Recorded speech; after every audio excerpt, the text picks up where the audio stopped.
유영아 자매가 우리 성찬과 또 헌금을 인도해 주셔서 너무 감사합니다. 우리 박수 드립시다. 아멘. 새벽을 열고 있군요. 아침을 일찍 열고 있어서 너무 보기 좋습니다. 아, 오늘 제가 여러분과 나누고 싶은 말씀은 서로를 주님 안에서 지키기 위해서라는 제목을 가지고 나누고 싶습니다. 벌써 저는 제자가 된 지 벌써 그리스도인으로 산 지 33년이 지났습니다. 여러분도 처음 제자가 되었었을 때 가지고 있었던 그 기쁨이 있었을 거예요. 그리고 또 처음 제자가 되었었을 때 여러분에게 성경을 가르치고 또 여러분에게 하나님을 사랑하는 것이 무엇인지의 모범을 보여주는 형제자매도 있었을 것입니다. 그리고 또한 여러분과 함께 마음을 처음으로 아주 깊게 나눴던 또 형제자매들도 있었을 것입니다. 너무 안타까운 건 33년 동안 저에게 그런 것들을 나눠줬고 본을이 되었던 많은 형제자매들이 교회를 떠났다는 것입니다.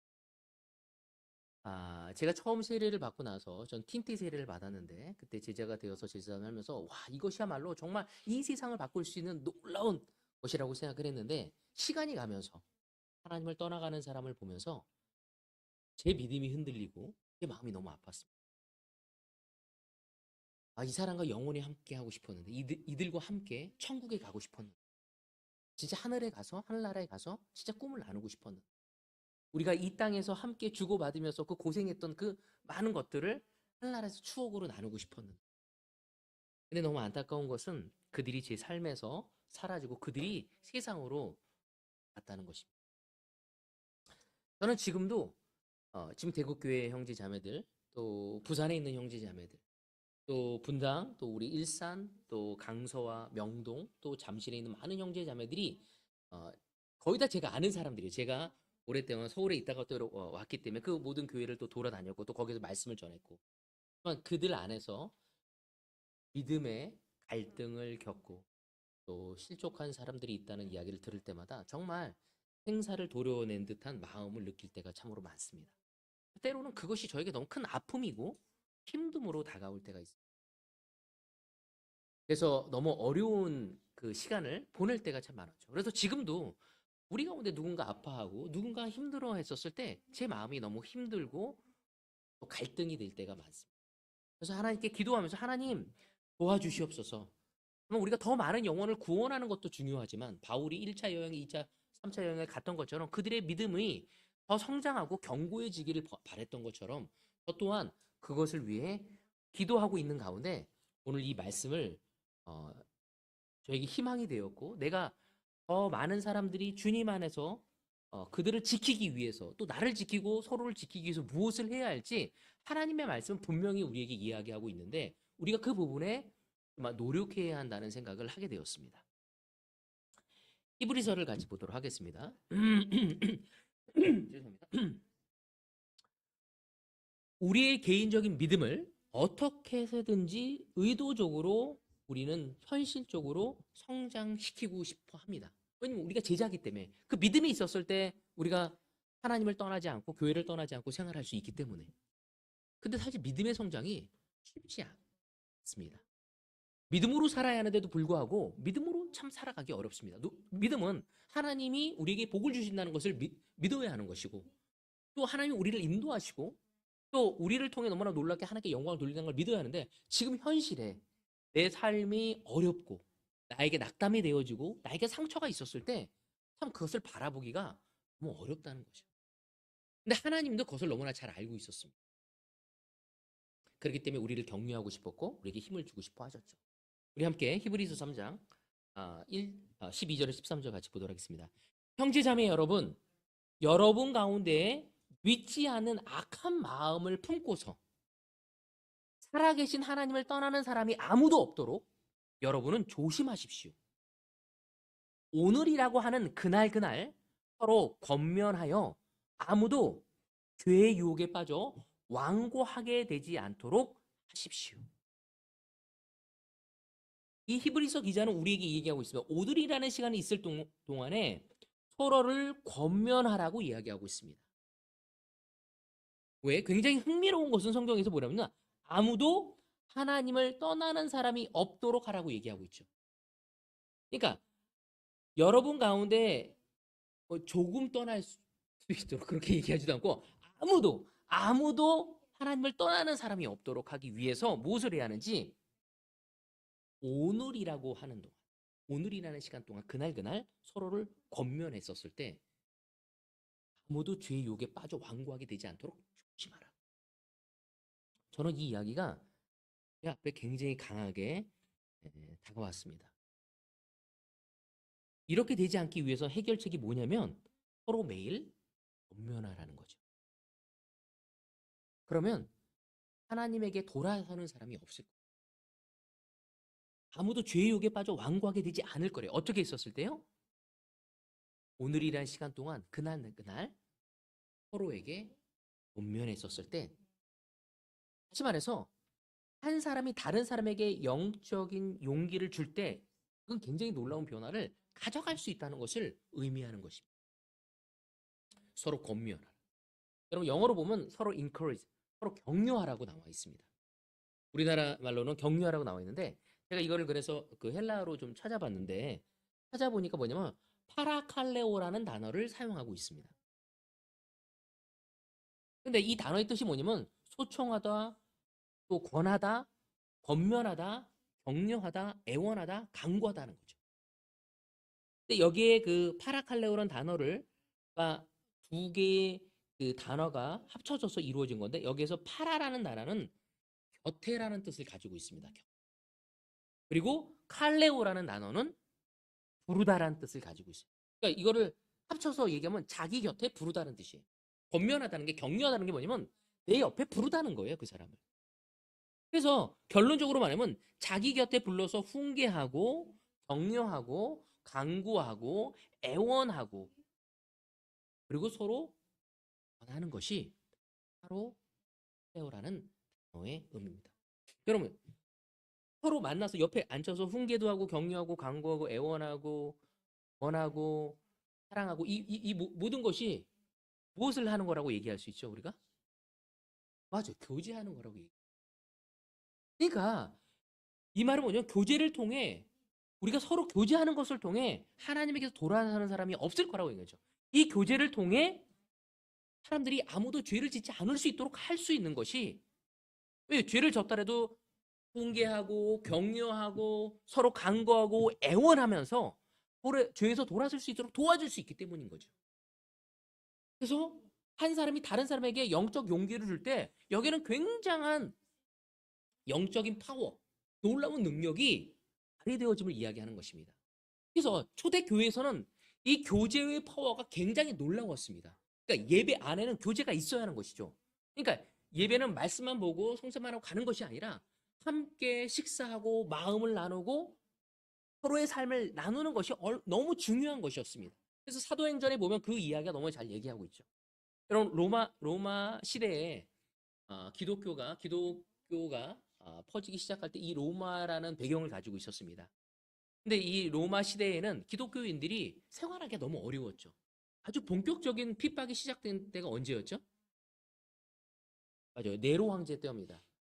그 로마가 화재가 났고 로마가 12구역으로 되어 있었는데 그 12구역에서 참 신기했던 건 이 유대인들이 사는 곳에만 불이 안 났어요. 그렇기 때문에 많은 사람들이 이거에 대해서 네로에 대해서 지탄하고 있었기 때문에 네로는 누군가 대신 이거에 대해서 책임지기를 원했고 바로 그것을 기독교인이라고 했습니다. 왜? 그들이 새로운 새 땅을 열기를 원했기 때문에 이들이 새로운 새 땅을 열기 위해서 여기를 불을 낸 거라고 이야기하면서 사실은 그 기독교인들이 엄청난 그때 그 이후부터는 핍박을 어떻게 받았냐면 그냥 이 사람이 기독교인이라고 얘기했었을 때 끌려가서 죽을 수밖에 없었습니다. 그때부터 시작해서 정말 엄청난 오랜 시간 동안 기독교는 핍박을 받았습니다.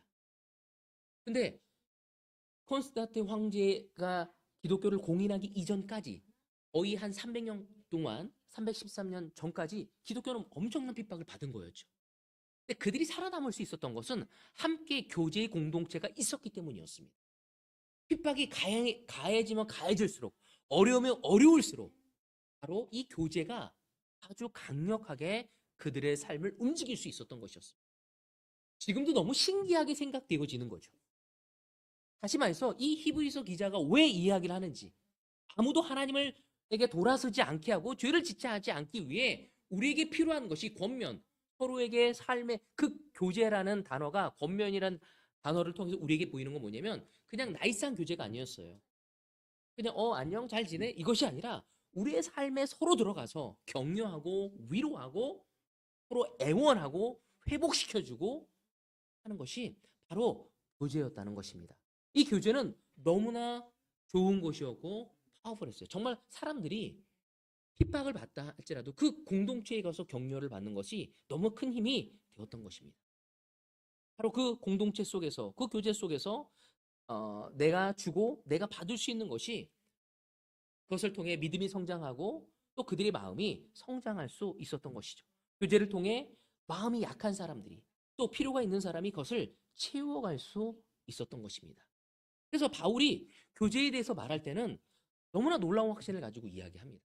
서로가 뜨겁게 사랑해야 하고 서로가 뜨겁게 서로 도와줘야 한다는 것을 바울의 서신서를 통해 또 베드로의 서신서를 통해 우리는 배울 수 있게 되어집니다. 그래서 바울은 진짜로 그 서신서를 통해 격려도 주고 도전도 주고 위로도 줍니다. 또한 그 교회로부터 또 그 바울 역시도 편지를 받으면서 너무나 많은 위로와 격려를 받고 있습니다. 뿐만 아니라 바울과 함께 했던 정말 그 동역자들 디모데라든지 디도라든지 신라라든지 이런 많은 친구들이 그에게 힘이 되었던 건 사실이었거든요. 그래서 어느 교회 누구를 보내주십시오. 나에게 누구를 보내주십시오. 끊임없이 얘기한 게 뭐냐면 그런 교제를 통해 힘을 얻고자 했던 것이 바울이었어요. 바울은 결혼을 했습니까? 못했습니까? 못했어요. 베드로는 사역을 할 때, 선교를 할 때 와이프와 함께 돌아다닙니다. 그래서 굉장히 큰 힘이 되었을 거예요. 근데 바울은 결혼을 하지 않았지만 다른 형제 자매들이 그의 그 큰 힘이 되었기 때문에 그 소중함을 알고 있었던 사람이에요. 오늘 이 시간 바로 히브리서 기자가 이야기 나눴던 거죠. 우리 또한 이 교제를 통해서 권면을 하면서 서로에게 마음을 열고 더 깊은 우정과 사랑을 우리는 만들어갈 때 이 대구 교회뿐만 아니라 하나님의 교회를 더 견고히 만들어갈 수 있게 될 것입니다. 교제 안에서 떠날 때 여러분 우리의 믿음이 있게 될 수밖에 없습니다. 오늘 여러분 한번 생각해 보십시오. 여러분의 교제가 정말 뜨거워지고 있는지. 감사한 것은 우리 가운데 많은 결혼부들이 있습니다. 여러분 여러분의 부부 관계의 교제가 뜨겁습니까? 여러분 성경은 부부 관계의 교제에 있어서 서로 권면하길 원합니다. 오늘이란 시간 동안 그날 그러지 않는 우리가 이런 교제하지 않으면 어떤 대화냐면 밥 먹었어? 잠 자야지. 씻었어? 애들 돌봤어? 이런 굉장히 1차원적인 대화밖에 없습니다. 서로에 들어가서 그의 표정을 보고 격려를 주고 그의 행동을 바라보면서 어디가 아픈지를 확인하고 그가 말하는 대화를 통해서 그의 마음속에 무엇이 있는지를 내다보기 위해선 깊은 교제가 있어야지만이 알 수 있는 것이죠. 여러분 가정 안에서도 안 하는데 우리가 어떻게 다른 형제 자매들과 그런 교제를 할 수 있겠습니까? 성경은 오늘이란 시간 그날 그러한 교제를 나눠야 함을 얘기하고 그거에 노력해야 할 것을 우리에게 이야기하고 있는 그것이 우리가 서로를 지킬 수 있는 방법이라고. 이 세상을 지배하고 있는 악한 영으로부터 서로를 보호할 수 있는. 근데 너무 감사한 건 오늘 선영이도 여기 왔네요. 에이멘. 선영이 우리는 선영이를 너무 많이 격려해야 합니다. 또한 우리 먼 데서 온 우리 재욱이도 격려해야 합니다. 그들이 먼 지역에 있지만 이곳에 와서 교제하려고 한다는 것이 얼마나 놀라운 것인지 그냥 유튜브를 볼 수도 있잖아요. 하지만 성경은 서로가 만나서 교제하기를 원하고 있습니다. 함께 히브리서를 같이 보도록 합니다. 히브리서 10장 23절 23절은 이런 얘기를 하고 있습니다. 또 우리에게 약속하신 분은 신실하시니 우리는 흔들리지 말고 우리가 고백하는 그 소망을 굳게 지키십시다. 그리고 서로 마음을 써서 사랑과 선한 일을 하도록 격려합시다. 어떤 사람들의 습관처럼 우리는 모이기를 그만하지 말고 서로 격려하여 그날이 가까우는 것을 볼수록 더욱 힘써 모입시다. 여러분 함께 모이는 것을 그만하지 말고 더욱 힘써 모이라고 얘기하고 있습니다. 여러분 우리가 이 모임의 중심이 뭐냐면 이 23절에 나와 있어요. 우리에게 약속하신 분은 신실하시니 우리는 흔들리지 말고 우리가 고백하는 소망을 굳게 붙듭시다. 그 소망을 굳게 붙들고 서로 만나서 서로가 격려하며 위로하며 서로를 도와줄 수 있는 관계를 그래서 교제는 여기서도 얘기하고 있어요. 에너지가 든다고, 힘이 든다고. 그래서 쉬운 일이 아니라는 것입니다. 내 아내와 교제하는 거, 내 남편하고 교제하는 것이 쉽지가 않아요. 내 아내의 영적 삶이 어떤지, 요즘에 어떤 하나님의 말씀을 보고 무엇을 배우고 있는지 확인하는 것이 쉽지가 않습니다. 내 남편이 성장하고 있는지, 주님 안에서. 내 남편이 주님 안에서 안정감을 가지고 있는지. 여러분, 우리가 노력해서 보지 않는다면 살펴볼 수 없는 거죠. 여러분, 우리 아이들에 대해서도. 바로 우리가 이러한 교제를 하기 위해선 시간과 마음과 에너지를 써야 합니다. 여러분, 이것을 하기에 우린 용기와 힘이 필요합니다. 주님께 기도해야 합니다. 성경은 우리에게 지속적으로 표현한 게 뭐냐면 우리 한 사람 한 사람이 교회 일원이라고 얘기하고 있죠. 여러분, 이 건물은 단지 예배당일 뿐이지 교회가 아닙니다. 교회는 이 모임이 교회인 거죠. 성령님을 가진 우리 모두가 모여져서 교회가 되어진 것입니다. 머리 대신 그리스도와 연결되어져서 서로가 연결되어져야 하는 거죠. 여러분, 요즘에 사고 났었을 때 손가락이 잘린 사람들 보면 손가락 들고 막 병원에 가잖아요. 그럼 살릴 수 있습니까? 못합니까? 살려요. 제가 정말 가까운 사람이 손가락이 잘렸어. 근데 손가락을 붙였어. 여기 큰 수술 자국이 있더라고요. 근데 손가락이 다 움직여요. 힘도 써요. 근데 이것을 잘리고 나서 손가락을 잃어버릴 때가 있어요. 너무 아파서. 그리고 한참 뒤에 찾으면 그거를 다시 회복이 안 됩니다. 근데 우리의 잘린 손가락 이 부분은 회복이 되지만 잘려 나간 손가락은 회복이 될 수가 없어요. 이처럼 우리는 서로 연결되어져 있습니다. 교제는 서로 연결되어졌음을 이야기하는 것이죠. 피가 소통되어지는 것을 이야기하는 것입니다. 우린 교회의 일원으로서 서로가 지체로서 붙어 있으면서 서로 격려하고 위로하고 어떤 것은 잡아주면서 함께 나가야 하는 그 교제가 이루어졌을 때 그 교제가 우스운 것이 아니라 서로를 하나님 안에서 돌아서지 않을 수 있도록 지켜주고 죄로부터 보호해 줄 수 있는 막강한 우리의 힘이라는 것을 우리는 이해해야 하는 것입니다. 그래서 교제는 해도 되고 안 해도 되는 것이 아니라 꼭 해야 하는 것이에요. 결코 혼자서는 믿음을 지켜나갈 수가 없습니다. 여러분, 우리 가운데 어떤 사람이 어려움을 놀랍게 견뎌온 확고한 믿음이 있다 할지라도 하나님을 너무너무 사랑하는 사람이 있다 할지라도 우리가 예수의 몸에 붙어 있지 않는다. 그 말은 서로의 교제 안에 있지 않는다면 그는 그 놀랍다고 하는 믿음이 사라질 것이고 하나님에서 떨어져 나갈 것입니다. 여러분, 교제를 하고 있지 않을 때 우리는 믿음으로 살 수 없어요.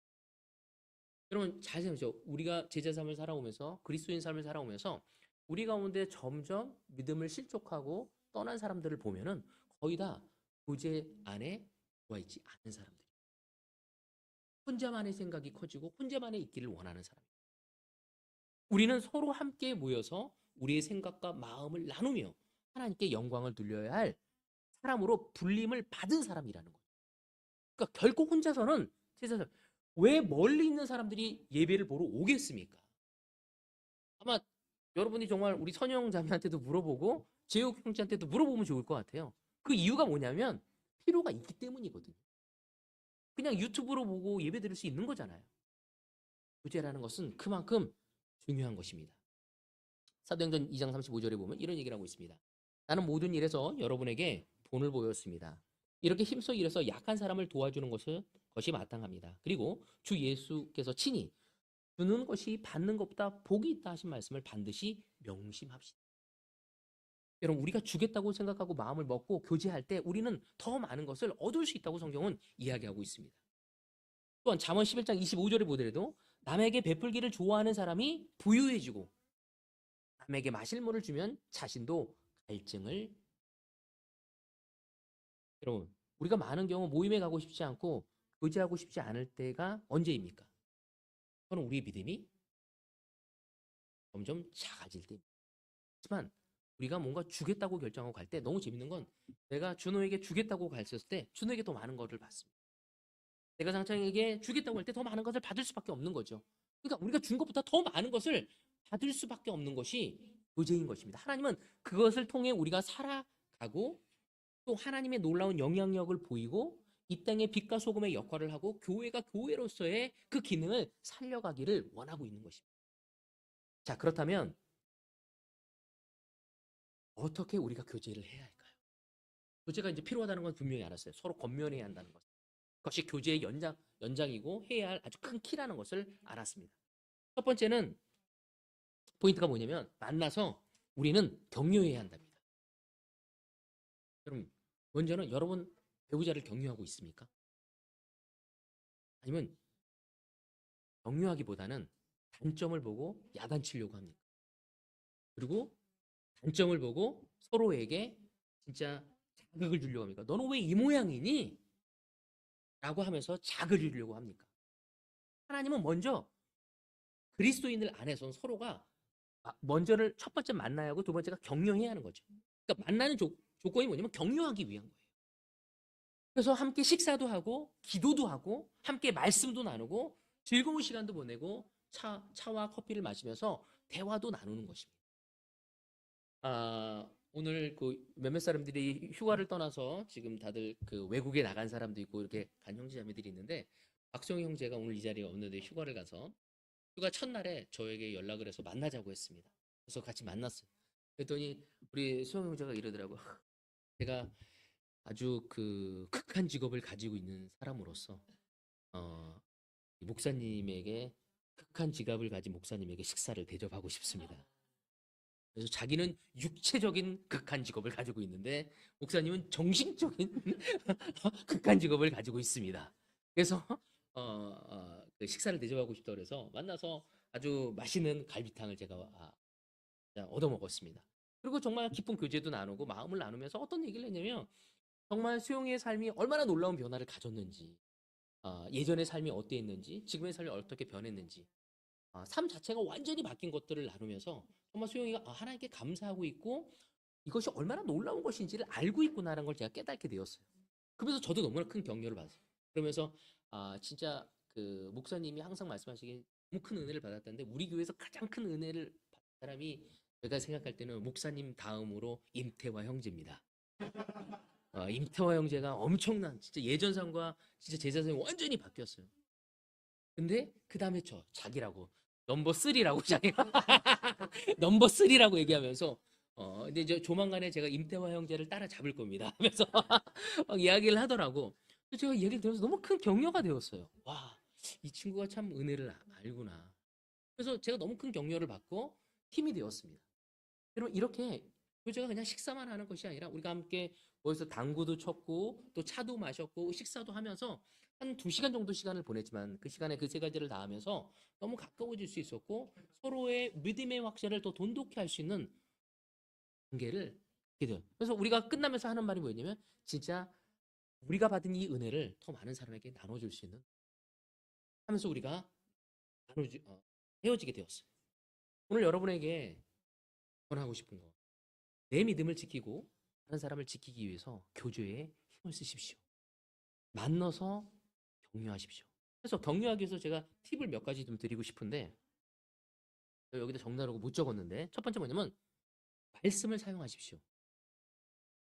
함께 그냥 부부끼리 교제할 때도 하나님의 말씀을 사용하기를 권하고 싶습니다. 두 번째 뭐냐면 서로의 장점을 구체적으로 격려하십시오. 너 너무 멋있어. 그렇게 하는 게 아니라 뭐가 멋있는지, 얼마나 섬겨주고 있는지, 얼마나 설거지를 잘하는지, 얼마나 음식물성 쓰레기를 잘 버려주는지, 얼마나 남의 얘기를 잘 들어주는지, 이런 구체적인 격려가 필요합니다. 세 번째, 서로의 비전을 주십시오. 이 세상은 우리에게 비전을 주지 않아요. 서로에게 꿈을 줘야 하고 서로에게 비전을 줄 수 있어야 합니다. 네 번째, 다양한 것으로 서로 특별함을 보여주십시오. 때로는 식사를 사주고, 때로는 카드를 써주고, 때로는 이메일로 글로 써주면서 서로에게 감정적인 터치할 수 있는 것들을 선물을 주면서 우리가 격려줄 수 있어야 합니다. 마지막 다섯 번째는 뭐냐면 격려를 줄 때 공개적으로 하십시오. 그러니까 우리가 때로는 비난할 때는 공개적으로 해요. 그리고 격려할 때는 개인적으로 해요. 반대로 해줬으면 좋겠어요. 아내 여러분, 남편에게 격려할 때 사람들 많은 앞에서 하세요. 여러분 자녀 앞에서 하세요. 근데 비난할 때는 애들 앞에서 물불을 가리지 않고 막 해버려. 그리고 격려 이룰 때는 잠자리에서 옆에서 속삭이듯 얘기야. 이거 좋지 않습니다. 격려할 때도 아이들 앞에서는 안 할 수 있으면 좋겠어요. 여러분 또한 형제자매 여러분 서로를 격려할 때 개인적으로 하지 말고 야 내가 너 특별해 그러지 말고 모든 사람 앞에서 정말 특별함을 이야기하십시오. 정말 세희 형제가 얼마나 놀라운지 이 앞에서 세희 형제가 아니었다면 좀 우리 싱글이 잘 돌아갈 수 있겠습니까? 정말 지금까지 대학부 때 세례 봐서 지금까지 싱글을 섬기며 도와주는 거 당연한 게 아니거든요, 사실은. 그의 믿음의 싸움이 있을 것이고 갈등도 있었을 것이고 그런데도 불구하고 진짜 보안이를 도와주기 위해서 최선을 다하는 모습들을 생각할 때 너무 큰 격려가 되어지거든요. 이렇듯 여러분 우리가 공개적으로 격려하는 것이 필요합니다. 생일날 우리 공개적으로 우리 생일날 쉐어링 우리 교회 좋은 문화가 생일날 서로에 대해서 쉐어링 하잖아요. 근데 매번 생일 때마다 듣게 될 걸 알지만 할 필요 없어 이러지만 해주면 사람들이 다 기분 좋아해. 그렇잖아요. 집에 갈 때 약 5cm 떠서 이렇게 지나가 가는 모습들을 보게 되어지거든요. 그만큼 이 세상은 격려가 인색합니다. 여러분 격려를 공개적으로 하십시오. 그리고 구체적으로 성경을 사용해 할 수 있는 여러분이 되어지기를 바라고 싶습니다. 두 번째 서로 권면하려 했는데 파라칼라이오가 어떤 뜻인지 두 번째 뭐냐면 서로를 불쌍히 여겨야 합니다. 자, 우리 성경을 같이 보도록 하겠습니다.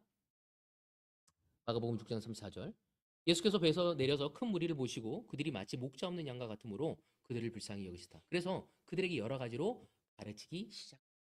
이 장면이 뭐냐면요. 예수님이 오병이어 기적을 하기 전에 했던 모습이에요.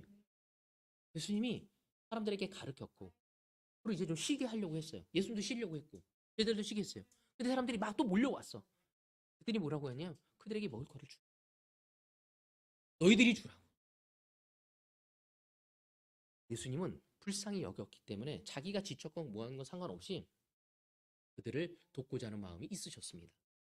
9장 35절 36절에 보면 예수께서는 모든 도시와 마을을 두루 다니시면서 유대 사람의 여러 회당에 가르치며 하나님의 복음을 선포하며 온갖 질병과 온갖 아픔을 고쳐주셨다. 예수께서 무리를 보시고 그들을 불쌍히 여기셨어. 그들은 마치 목자 없는 양과 같이 고생에 지쳐서 기운이 빠져 있었기 예수님이 그들을 불쌍히 여기셔서 진짜 복음을 선포하셨고 온갖 질병과 온갖 아픔을 고쳐주셨다고 이야기하고 있습니다. 예수님은 모든 동기가 이 세상 사람들을 불쌍히 여기셨던 거죠. 마치 하나님이 이집트에서 이스라엘 사람들이 고생하고 있었을 때 멀리서 바라고 보고 있면서 그들이 외치고 고생하고 눈으로 보고 듣고 그랬기에 모세를 보내셔서 그들을 탈출할 수 있도록 해주셨던 것처럼 하나님의 아들 그 예수님께서 하나님 옆에 계시다가 우리를 불쌍히 여겨서 하나님의 계획대로 이 땅에 내려오셔서 기꺼이 십자가에 못 박혀 돌아가시는 것이 그 이유가 무엇인지 우리를 불쌍히 여겼기 때문이죠. 여러분 솔직히 우리가 하나님 앞에 인정받을 만한 것이 없지 않습니까? 우리 가운데 정말 놀라운 영적이라고 얘기하는 우리 상창이 역시도 얼마나 마음속에 한사함이 있겠습니까? 또 우리 너무 영적이고 하나님께 소울다운 우리 경화도 얼마만큼 교만한 마음이 있겠습니까? 여러분 우리 안에는 늘 진짜 하나님께 보이게 수치스럽고 창피한 것들이 너무 많거든요. 그럼에도 불구하고 하나님이 우리를 불쌍히 여기기 때문에 이곳에 불러놓은 거죠. 세상 사람보다 우리가 윤리적으로 도덕적으로 우월하기 때문에 우리를 부르지 않았습니다. 어떻게 보면 세상적으로 더 우리보다 도덕적이고 윤리적이고 봉사하려는 사람이 진짜 너무너무 많습니다. 그런데도 불구하고 하나님이 우리를 부르신 것은 우리를 불쌍히 여겼고 우리를 선택하신 것이죠. 여러분 우리 또한 그런 마음을 가져갈 수 있어야 합니다. 성경에 보면 이 단어를 그 스프랑크 니조마이라는 단어를 보면은요. 이 뜻이 그 불쌍히 여기다, 동정하다, 가엾이 여기다는 뜻인데 이것이 명사형으로 보면은 스프랑크논이라는 단어가 쓰여집니다. 근데 이 단어를 보면은 어떤 거냐면 그 심장 아니 내장, 내부 아주 감정의 깊은 곳에서 나오는 것을 얘기하는 거예요. 그러니까 감정의 아주 깊은 곳에 나오는 어떤 마음의 소리, 사랑의 소리 이거를 의미하는 거죠. 그러니까 예수님이 우리를 불쌍히 여겼던 것은 값싼 동정심이 아니었어요. 아주 깊은 곳에서 우러나오는 그 동정심이었습니다. 그 불쌍히 여기는 마음이었죠. 그래서 그 깊은 마음에 나왔기 때문에 병자들을 고치고 고칠 수 있고 낙담하는 자에게 위로할 수 있었고 예수님이 끝까지 십자가의 저형까지 당하실 수 있었던 것이죠. 우리가 잘난 것이 있기 때문이 아니었다는 것을 우리는 알아야 합니다. 오히려 너무 쉽게 방탕하고 교만해지고 무지하고 하나님께 불쌍히 여길 만한 것이 없는데도 불구하고 우리를 여기는 것은 그분의 아주 깊은 마음에서 나와서 우리를 여겨주신 것이죠. 그분의 은혜인 것입니다. 거기서 나와서 우리를 회복시켜주고 우리를 다시 한번 하나님 앞에 올바로 세울 수 있도록 우리 죄에 있어서 유죄 판결이 없는 우리를 의로운 사람으로 여겨 주신 것입니다. 여러분, 그래서 성경은 우리가 끊임없이 바울의 편지를 보고 베드로 편지를 보면 다른 사람을 불쌍히 여겨야 한다는 얘기를 하고 있어요. 왜? 우리가 그것을 받았기 때문이죠. 여러분, 그리스도인으로서 불쌍히 여기면 너무 중요합니다. 여러분 배우자를 불쌍히 여기고 있습니까? 여러분 옆에 있는 형제자매를 불쌍히 여기고 있습니까? 아니면 억울해합니까? 내가 너하고 살아 억울해. 불쌍히 여기는 게 아니에요. 우리가 그리스도인이라면 서로를 불쌍히 여겨야 합니다. 아주 깊은 곳에서부터. 그리고 그를 위로하고 격려해야 하는 것입니다. 여러분 우리 제자들이 그리스도인들이 이 불쌍히 여김이 없다면 우리는 잘못하면 굉장히 교만해집니다. 종교적으로 됩니다. 성경 공부를 하고 봉사를 하고 예배를 하고 많은 이벤트를 담당했었을 때 내 자아 실현을 위해서 하고 내 영광을 위해 하고 내 자랑을 위해서 하고 왜? 불쌍히 여기는 마음이 없기 때문에. 그래서 끊임없이 다른 사람과 비교하게 됩니다. 나는 한 사람에게 한 명밖에 10명인데 저 사람은 10명을 맺었어. 나는 하나를 인도해도 저 사람은 10개를 인도했어. 이 모든 것이 누구를 불쌍히 여겨서 하는 것이 아니기 때문에 하나를 인도한 사람은 다른 사람보다 내가 덜 하는 것 같으니까 저 사람은 터진다고 느낌을 받을 때 있고 10개를 인도하면 나 저 사람은 하나인데 난 10개 하니까 억울해. 내가 왜 해야지? 쟤 안 하는데 왜 나는 왜 봉사해야 하는 거지? 불쌍히 여기는 마음이 없으면 우린 그렇게 바라볼 수밖에 없는 것입니다. 쟤는 우리들 모였을 때 한 10번 사는데 나는 20번 샀네? 하면서 우리는 계산하는 거죠. 쟤는 500원 냈는데 난 1,000원 냈어. 아니면 나는 1,000원 냈고 쟤는 500원 냈을 때 우월감에 빠지는 거죠. 그럼 오늘 시간 우리는 불쌍히 여기는 마음이 회복되지 않으면 부부 안에서도 인간적인 관계로 서로 시기하고 질투하고 경쟁하고 서로를 판단하는 마음이 우리를 지배할 수밖에 없습니다. 바로 예수님이 불쌍히 여겼기 때문에 모든 것을 다 하실 수 있었던 것입니다. 그러면 지금 우리 교회에서도 마찬가지죠. 성경에서도 그런 얘기 하지 않습니까? 너희들이 100달러나 용서를 받았는데 그거를 사함을 받는데 한 달란트를 갚지 않다고 그를 고소하고 문제를 삼으면 문제가 된다고. 그건 악한 사람이라고. 여러분 우리는 하나님에게 엄청난 것을 용서받았습니다. 근데 다른 사람을 용서하지 않는다면, 다른 사람을 불쌍히 여기지 않는다면 이건 하나님을 바라보고 있지 않은 거죠. 내가 받는 건 당연하고 네가 받는 건 당연하지 않는다는 식인 거죠. 여러분 우리가 교제 속에 있어서 너무 중요한 것이 서로를 바라볼 때 저한테 누가 이런 얘기를 하더라고요. 왜 저만 매일 용서해야 하는 거죠? 남편하고 싸울 때 왜 저만 용서해야 하는 거예요? 왜 저만 봐줘야 하는 거죠? 그럼 불쌍히 여기는 마음이 없으면 횟수를 계산하게 되든지 양의 크기에 비교하게 될 것입니다. 여러분 우리는 예수님에게 너무 큰 거를 받은 사람. 우리 또한 서로에게 그런 불쌍히 여김을 나눌 수 있는. 아멘. 마지막 세 번째. 시간은 왜 이렇게 많이 갔죠? 세 번째는요. 서로 회복시켜라예요. 회복시켜라. 이 부분은 제가 주중립 때 좀 나누도록 하겠습니다. 하나는 제가 확신하는 것은 우리가 교제가 강력해질 수 있어야 합니다. 이 교제 안에 더 많은 사람이 올 수 있도록 우리의 교제가 강력해져야 합니다. 결혼한 분들이 있다면 여러분 부부 안에서의 교제가 깊어지길 원하겠습니다. 그리고 여러분의 바이블도 아주 소그룹에서 정말 교제가 있기를 바랍니다. 그것을 통해 우리가 하나님께 영광을 돌리고 서로를 지키며 하나님의 뜻을 이루어갈 수 있는 교회로서의 역할을 감당할 수 있는 우리 모두가 되어지길 바라면서 오늘 말씀을 여기서 마치도록 하겠습니다. 네.